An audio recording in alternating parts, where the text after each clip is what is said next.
All right. Okay, So sounds good. Steph Schatz is an accredited practicing dietitian and country manager, Australia and New Zealand at Second Nature, a weight loss app that helps you build healthy habits.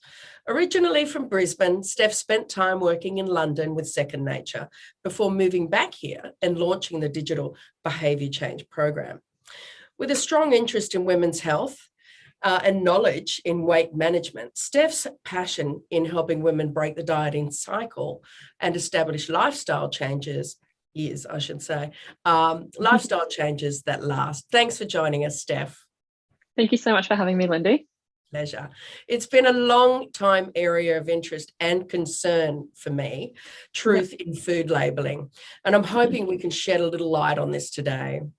There's no doubt we're each responsible for what we put in our mouths. And for the most part, we do know what that should be. But if we dig deep into packaged goods and their claims, it seems there is a considerable level of trickery in food labelling. An Australian public health expert even commented that our rating system is nonsensical and open to exploitation. Wow.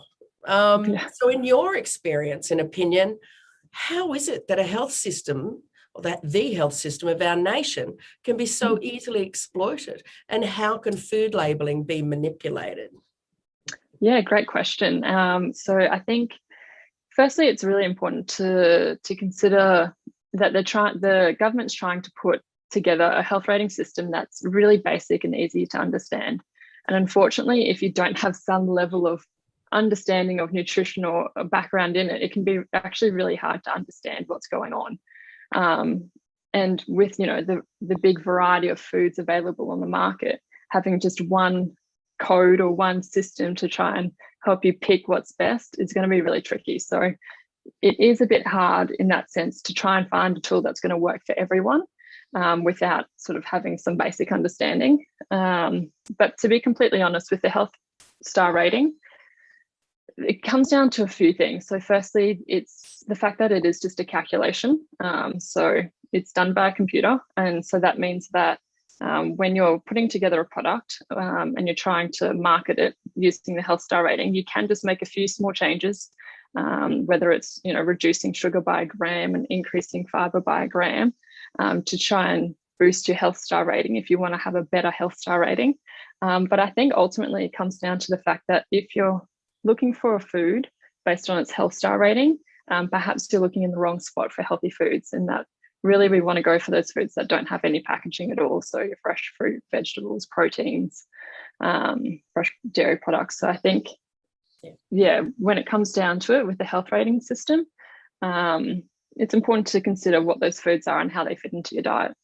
So what you're saying also really is that there seems to be, or I may have misunderstood, is there not enough expertise in developing this program on the government side? I mean, there's definitely some expertise there. They do consult with dietitians, but I think obviously it's got to work with the food industry, and the food industry has a lot of money.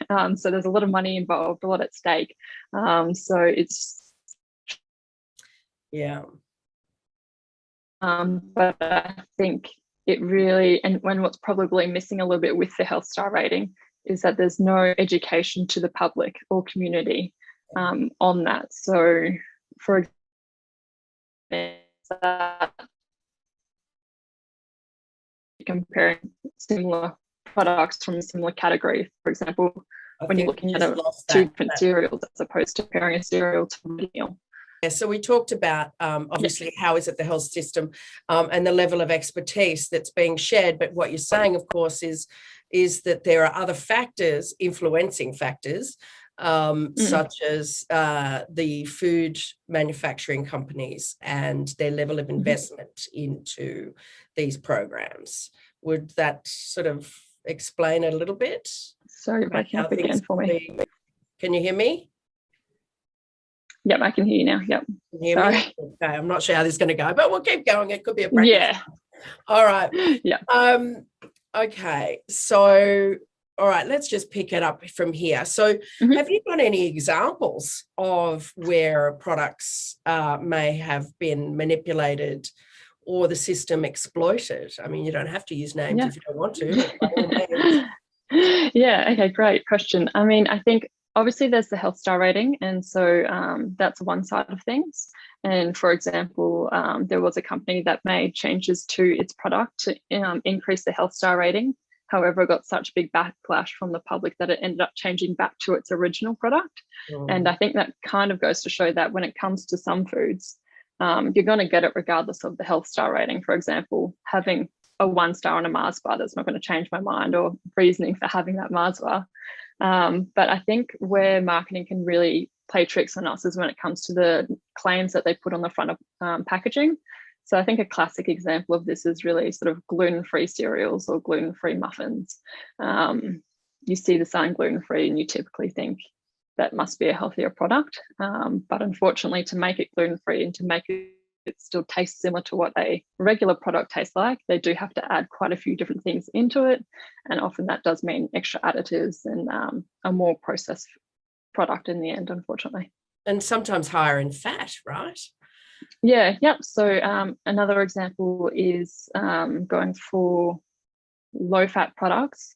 On the other hand, yeah, so if you go for a low-fat yogurt, for example, often they have to add in sugar to try and get it to taste like normal fat yogurt. So you end up undoing all the benefits of opting for that sort of product. Yeah, exactly. But it does seem like obviously there are some other factors involved in this national health or food system, health system relating to food, that perhaps should be considered when, but somebody else said, it should be thrown out and started again. I think it was that same public health official. Would you agree with that? Do you find that people are really confused? I find that people are confused with the health star rating. And I think it also kind of takes away from the general healthy eating guidelines in that, again, we shouldn't really be going for these packaged products really shouldn't be making up the bulk of our diet. And unfortunately, when there's no packaging, there's no marketing. And sometimes that gets lost. But really, if people just focused on building up most of their diet based on, the fresh food, fruits, veggies, proteins, and that sort of thing, it will overcome a lot of it. So I'm not sure if there is necessarily a marketing sticker that's going to work any better. Good point. But yeah, good point. It all comes down to those marketing dollars, doesn't it? Really? Unfortunately. Well, I guess another label actually that's often misunderstood is organic food. Organic food is obviously the holy grail. But could you define organic for us? Yeah, definitely. So organic is referring to the way that products are grown and processed. So it's trying to move away from any use of synthetic herbicides, pesticides, and any GMO foods. So it's trying to get it down to the most natural form without using any chemicals in the production of it. Which can't be that easy, given the world has been tainted in some way, shape, or form. But are there levels of organic, or is every product that states organic 100% organic? So this is a really great one, and it's something that I just recently spoke to my colleagues about as well. In that, I think as a consumer, you really think that organic is much more regulated than what it actually is. So it's kind of a bit with the chicken or the egg scenario where a product can come onto the market and it can be labeled as organic, and there's no test it has to pass originally to say that it's organic. However, the ACCC, which is the Australian Consumer Group, which help regulate what's on the market, they do require you to be able to back up your claim. So if someone was to come and look into you should be able to have the evidence to say that, yes, it is organic, but it's not needed at that initial step of going to market. So I think that's quite interesting. Right. So it's just like a random check. Yeah, exactly. And so there are some, I guess, because organic itself is not a regulated term, there are some different companies that people go to get that organic stamp. And that's a little bit different in that it's similar. An easier version to compare it to would be the Heart Foundation tick. So the same sort of situation applies with organic companies, where you have to meet their criteria to be able to put that marketing logo on your product. And so those ones typically are a better choice if you are really looking out for organic, because it means that they have had to do the basic testing to be able to use their logo. But otherwise, yeah. So it all depends on the credibility of that body, right? Yeah, and I'm not trying to be a cynic here. That's not what I'm about. But I am very surprised by the lack of checks and balances when it comes to our food. And it's also, I guess, helpful to know with organic foods, it can take a farmer up to 3 years to get organic certification. And also, even just if you have a farming lot next to another farming lot, one uses herbs and pesticides, that can spread into the other one and then make that crop not organic. So there's lots of things that come into play. Yeah, exactly, right. And I think, we get a little bit obsessive about these things. So, but the next thing I was going to ask you then is, non-organic, non-processed produce, is this any less healthy for you? I mean, Yeah, great question. Yeah. Is it worth it? Pretty much. Or are we just obsessing about the whole organic thing? Yeah, look, I think clearly if we ate straight out of an organic ground all the time, and that's great, but we live in a populated world. Exactly. And unfortunately, organic produce is more expensive, so that sometimes just isn't an option for people. So when looking at the actual health of the product or the nutrition of the product, I think there's some merit in saying that obviously if we can avoid those extra chemicals, that's fantastic. But if you can't afford it, which majority of us can't, there's absolutely no difference in terms of the nutrition of the food. So the nutrients that are in an apple versus an organic apple are going to be the same. So if you wanted to sort of be more conscious of your chemicals, what you can do is make sure that you give them a wash when you get home from the supermarket.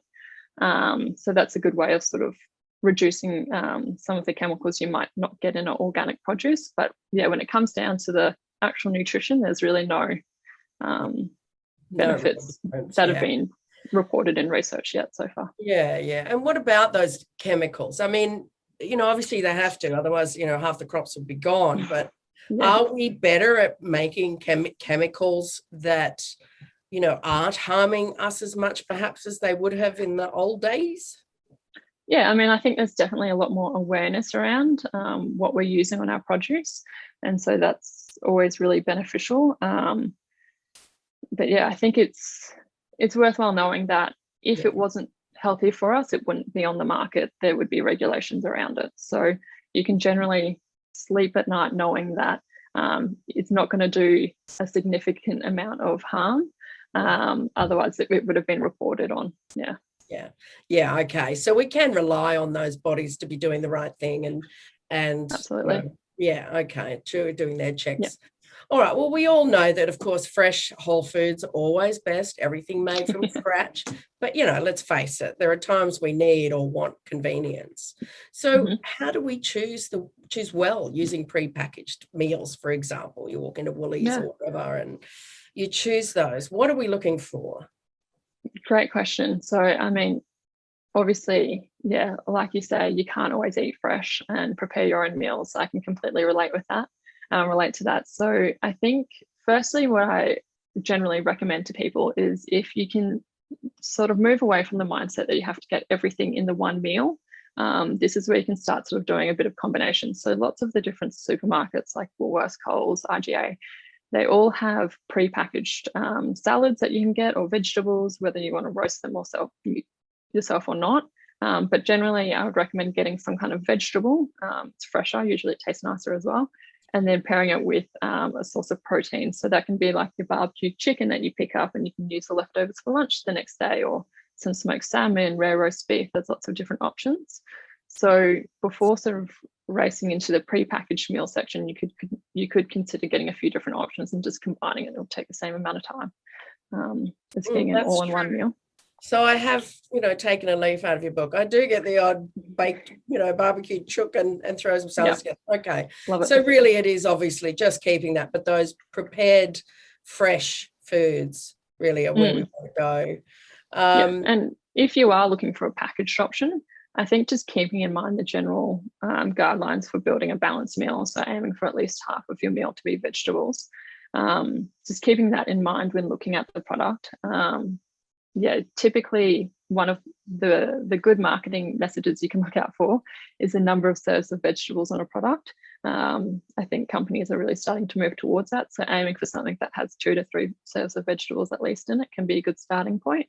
And then just being mindful of the carbohydrate portion in the meal, that it's not sort of the whole meal, in which case then you might want to add some extra vegetables so you're not, starving an hour later. Yeah, exactly. And we'll talk a little bit more about it. I've, taken a leaf out of your book. I do get the odd baked, barbecued chook and throw some salads together. Okay. Love it. So really it is obviously just keeping that, but those prepared fresh foods really are where we want to go. And if you are looking for a packaged option, I think just keeping in mind the general guidelines for building a balanced meal, so aiming for at least half of your meal to be vegetables.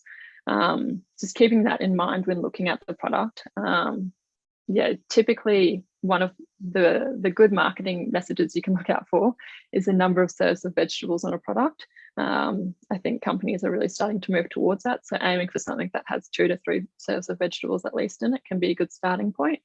And then just being mindful of the carbohydrate portion in the meal, that it's not sort of the whole meal, in which case then you might want to add some extra vegetables so you're not, starving an hour later. Yeah, exactly. And we'll talk a little bit more about the carbs. But I guess sort of just changing tack a little bit in a sense that I have heard about this Bliss Point when it comes to the manufacturers.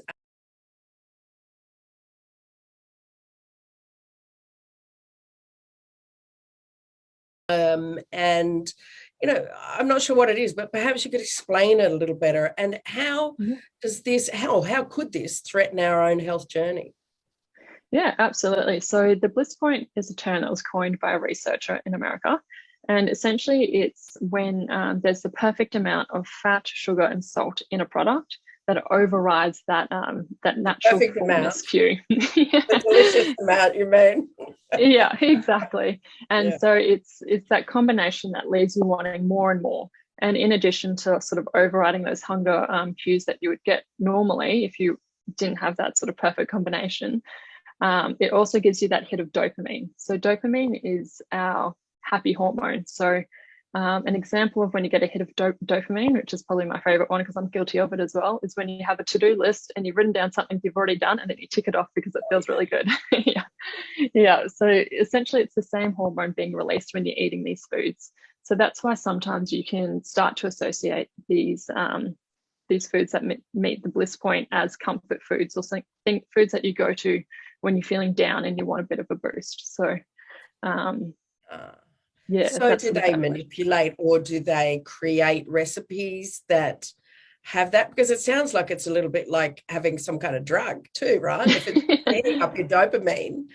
Absolutely. It sounds like it could be something else. So they're really not manufacturers, not the right word, but hitting that point where we all go, well, okay, I need more of that. Yep. Absolutely. And I think that's the foods that keep you wanting to go back for more and more. So hot chips is a classic example of that.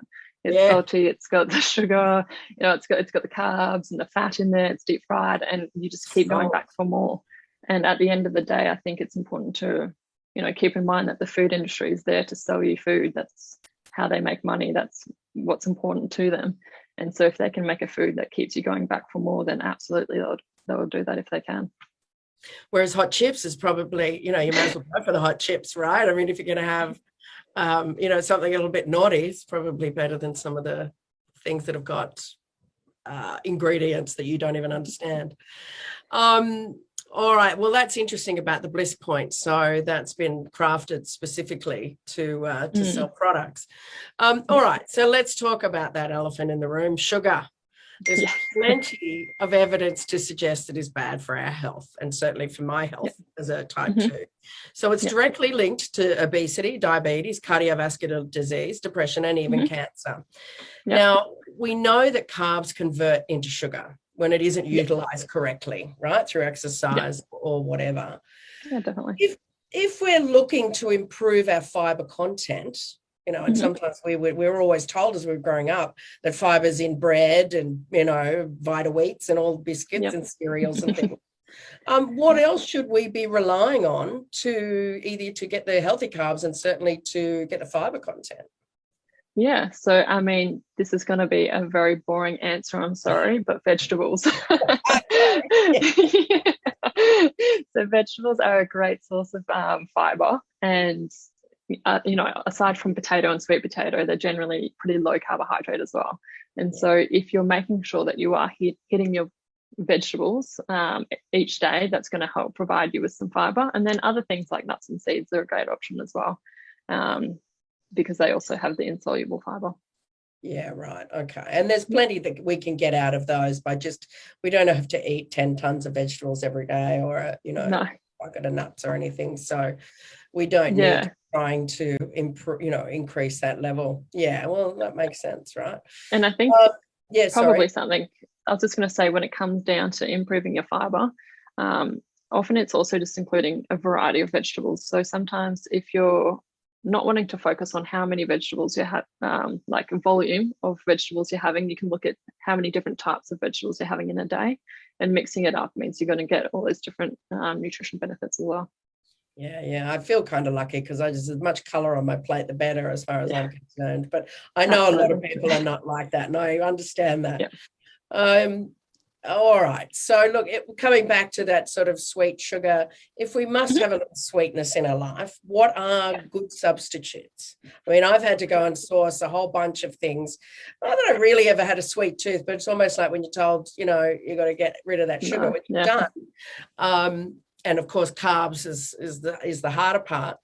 But what are good substitutes? Because we also don't want to have, you know, pretend sugar all the time either.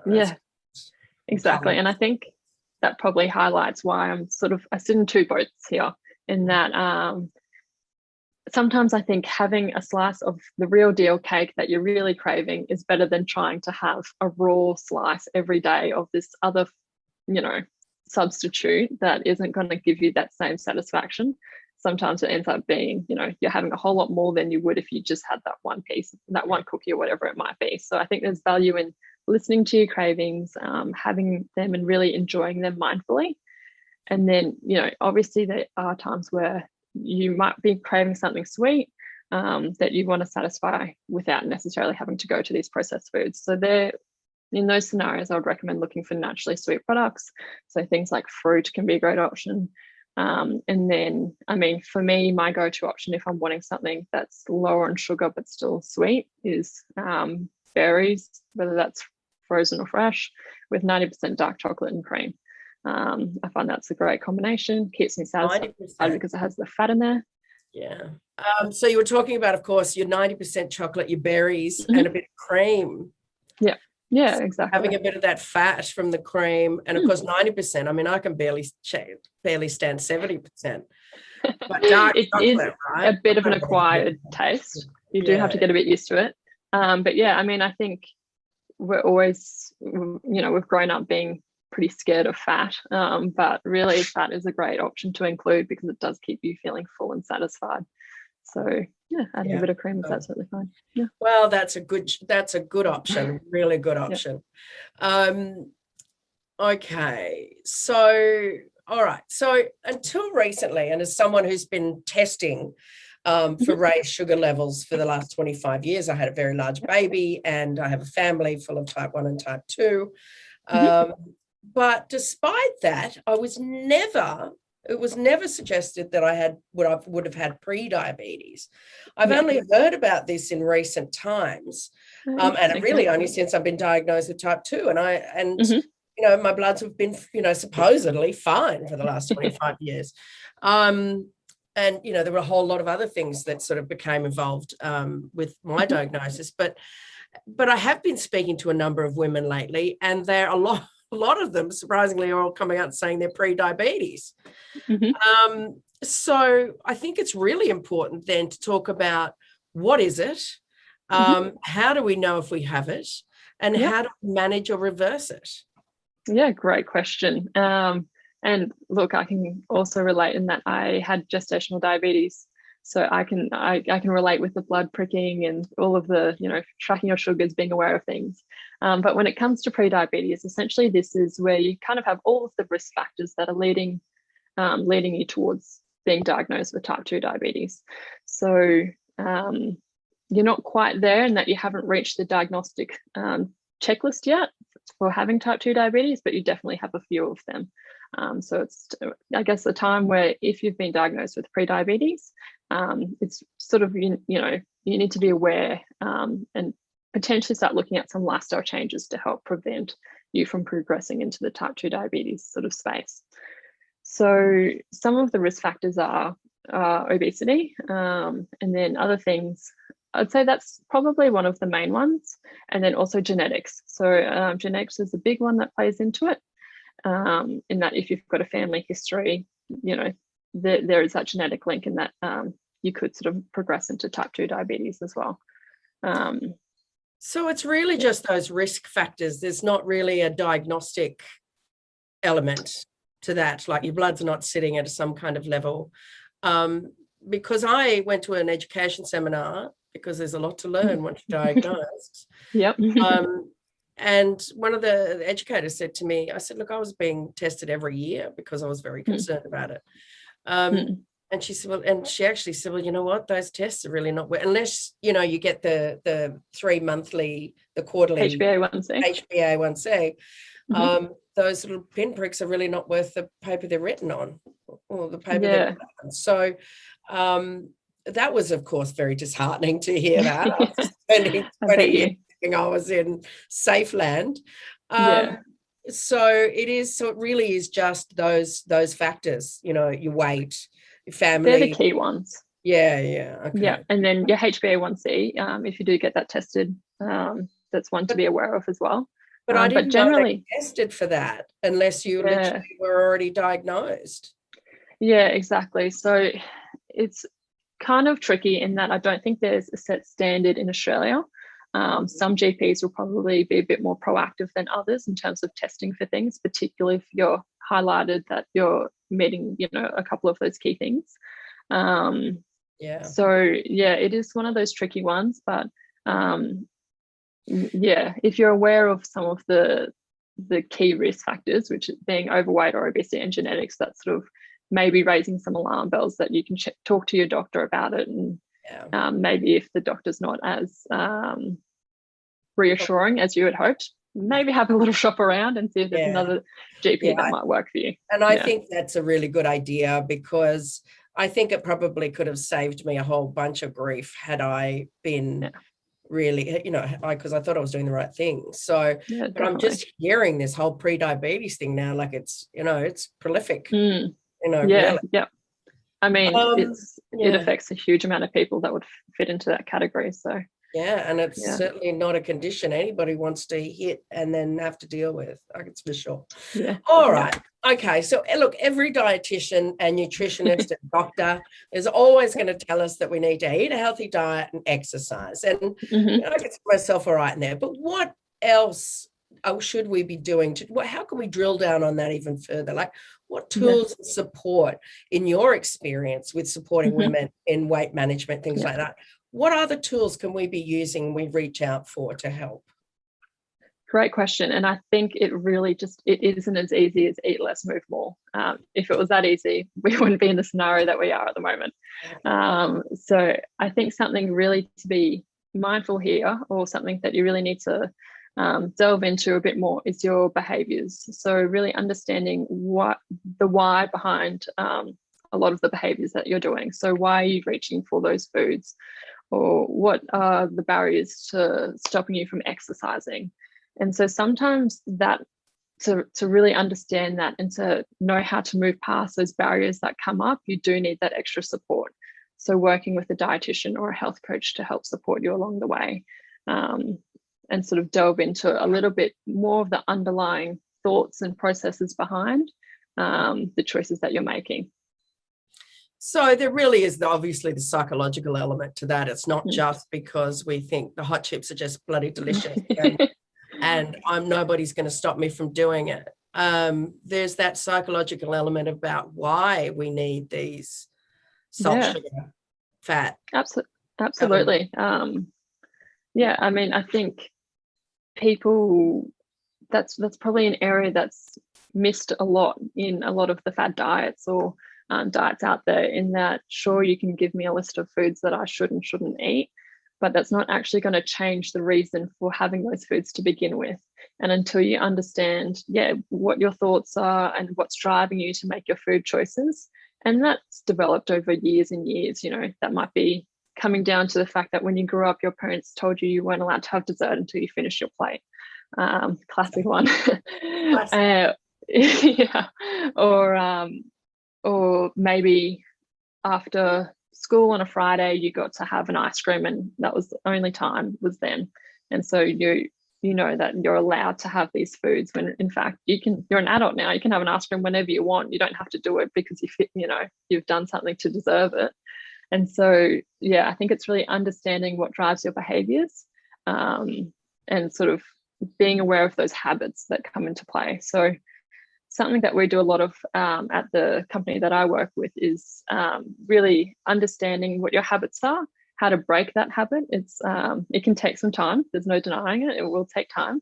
And then how to start new healthy habits as well. Yeah, absolutely. I think, the conditioning that we grow up with around food is quite extraordinary.